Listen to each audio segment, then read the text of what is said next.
How to be a villain. Chinguili said, "Immortal, we of the Lai dynasty have finally awaited you." Chu Shu replied, "Immortal? The Lai dynasty? You must have the wrong person. Are you the ruler here?" Chinguili said, "To answer your question, great immortal, my name is Chinguili. I am the 357th queen of the Lai dynasty, the last dynasty of the Huaxia human tribe of Blue Star. Please, immortal, follow me to a side hall, and I will explain everything." Chu Shu kept a vial of 10 fragrances soft-bone powder hidden behind his back. He thought to himself, the first time we meet, she invites me to a side hall, and she even claims to be an empress? Good thing I came prepared. As Chinguili spoke, Chu Shu noticed her drooling and sweating heavily. He smirked to himself, I will just wait and see what happens. A few moments later, Chu Shu and Chinguili sat down. Chu Shu thought, judging by her appearance, she does not seem that old. But I cannot help but feel that her technique must be quite refined. Chinguili poured him a cup of tea and said, "Please." Chu Shu accepted the cup, thinking to himself, the flavor of this tea is indeed no different from that of Blue Star, and it is not poisoned. Although the quality is lacking, her tea brewing technique is truly excellent. He then asked, "You said the Lai dynasty was waiting for an immortal? What do you mean?" Chinguili replied, "Yes. According to a prophecy passed down by my ancestors, you are the one. We have been waiting for an immortal who can save our Lai dynasty." Chu Shu said, I am not an immortal yet. You can just call me Chu Shu. So, can you tell me what sort of trouble the Lai dynasty is facing?" Chinguili answered, "Of course. This matter is related to the Daoyuan War. Countless millennia ago, at the dawn of Blue Star, the great landmasses separated, forming 5 continents.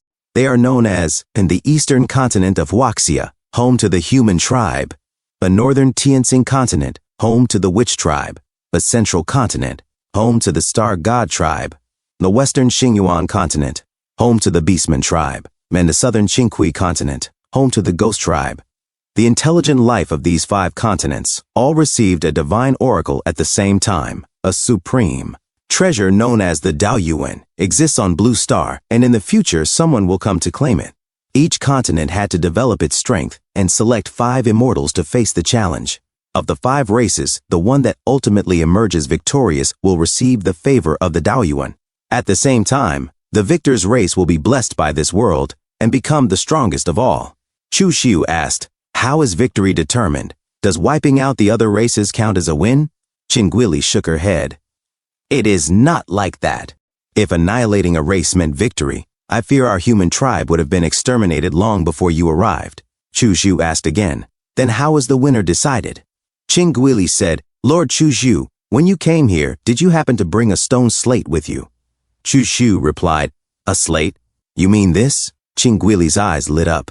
"Yes, that is the very key to the Daoyuan War. To achieve the final victory, one must collect all 5 stone slates." Chu Shu thought to himself, "Collect all 5? What for? To summon a divine dragon?" Chinguili explained, "The slates are in the hands of the immortals from each continent. The only reason the other races have not completely annihilated my people is that they were waiting for our immortal to arrive in this world." Chu Shu said, "In other words, the 5 of us must use this world as our battlefield, fight to the death, and contend for the slates." Chinguili nodded. "That is correct, Lord Chu Shu. Do you know why the victorious side is able to become the strongest race in this world?" Chu Shu replied, "I do not. Is there some kind of incredible reward?" Chinguili said, "Lord Chu Shu, you must have noticed, this world has its limitations. The laws of this world restrict its native inhabitants, allowing us to cultivate only up to the great saint level at most. As for what realm lies beyond the great saint, we have no way of knowing. Lord Chu Shu must be in existence beyond the great saint, I presume." Chu Shu said, "So you are saying that for the side that wins, the world will no longer restrict their cultivation. That is why the victor becomes the strongest." Chinguili said solemnly, "Precisely. I, Chinguili, Empress of the Li dynasty, representing all of Blue Stars, human tribe, wish you success in achieving final victory, Lord Chu Shu. For the continuation of the human tribe, I humbly implore you, my lord, you must win." Chu Shu was silent for a long moment. Finally, he opened his eyes and said, "Rest assured, I will do everything in my power to win this war." Qinghui continent, Fengdu. Crows flew above the sky. Kuixian sat upon his throne, gazing sternly at his demonic servant. The demonic servant said, Your Majesty Quixian, the holy king of the human tribe has finally descended. The true Daoyuan war is about to begin. In Tianjin continent, witch tribe royal city. A seductive witch licked her lips and said, I have waited 1,000 years, and you are finally here. Xingyuan continent, beastmen tribe, city of Timir. An orc roared, He is here, he is here, the war is about to start. I have waited for so long, at last the time has come. Li royal city. A man shouted, An immortal! Our human tribe finally has an immortal of our own. Ha. We will no longer have to endure humiliation from the other tribes. His friend cried, Take back our territory. Take back our resources. Another man declared, The human tribe will finally rise. But among the crowd, a demon sneered, Hey, is the human tribe's immortal truly so strong? His Majesty Quixian of my ghost tribe could crush him with a flip of his hand. A dead immortal is no immortal at all. Chu Shu, watching from the side, narrowed his eyes. The ghost tribe's Quixian? He will be the first one I take down. He opened a portal, stepping through as he muttered to himself. So this is the place where the ghost clan survives? It does indeed carry an underworld flavor. Fengdu Royal Palace.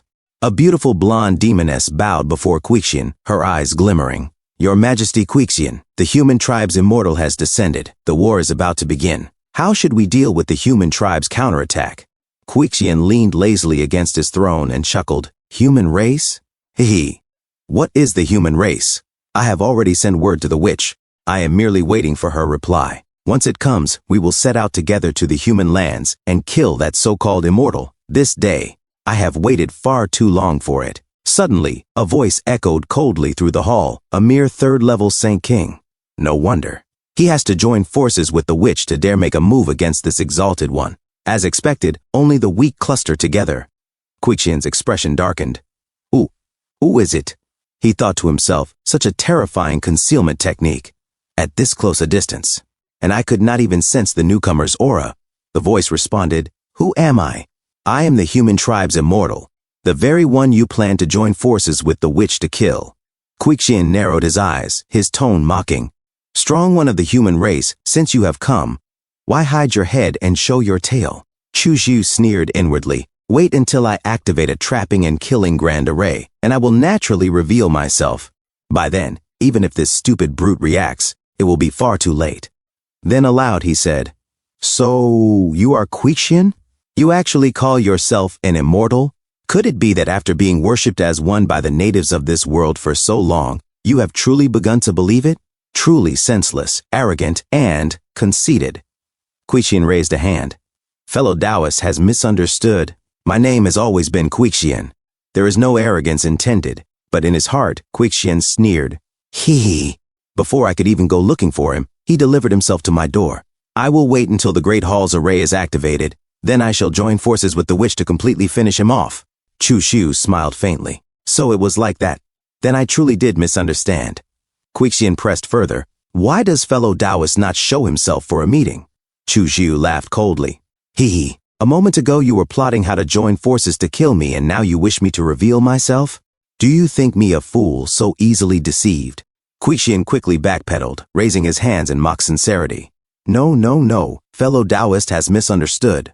In this world, there are no eternal enemies, only eternal interests. You and I hit it off at first sight. It would not be impossible for us to join forces instead and deal with the witch first. Chu Shu muttered under his breath. Ridiculous, not only arrogant but stupid. I do not know how this fool managed to cultivate to the Saint King realm. Then he stepped forward, his figure materializing in the hall. Fellow Taoist's words truly capture my heart.